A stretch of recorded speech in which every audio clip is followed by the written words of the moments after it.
subiri, usipite na ujumbe kwa ajili yako. Biblia inasema, na kama vile Musa alivyomwinua yule nyoka jangwani, vivyo hivyo Mwana wa Adamu hana budi kuinuliwa, ili kila mtu aaminie awe na uzima wa milele katika yeye. Anazungumza kitu kimoja muhimu sana ambacho kimewahi kutokea miaka ya nyuma. Kuna wakati Israeli walikuja wakamtenda Mungu dhambi.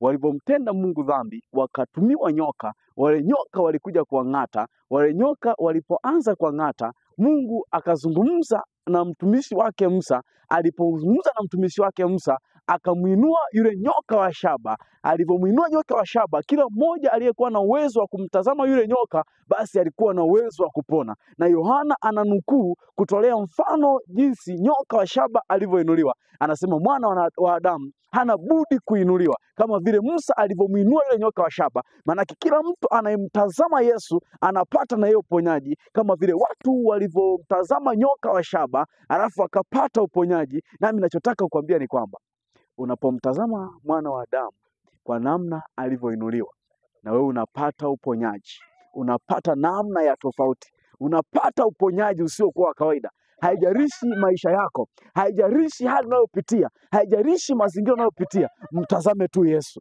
Unapomtazama Yesu na kumwangalia yeye na kumtegemea yeye, kuna namna anaachilia uponyaji kwenye maisha yako. Mimi sijui naongea na wewe ukiwa unapita kwenye hali gani. Inawezekana kuna ugonjwa wa muda mrefu sana ambao umeupitia, ambao umekuumiza sana, imefika hatua umekata tamaa.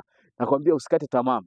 Mtazame Yesu. Utakapomtazama Yesu, usitazame hali yako. Kuna wakati ukiitazama hali yako inakatisha tamaa, kwa sababu uchumi wako hauko sawa, maendeleo yako hayako sawa, kila kitu kwenye maisha yako hakiko sawa. Lakini ukimtazama Bwana Yesu, mambo yatakaa sawa. Mtazame Yesu leo, mambo yako yakae vizuri. Mungu wa mbinguni akubariki sana. Amen.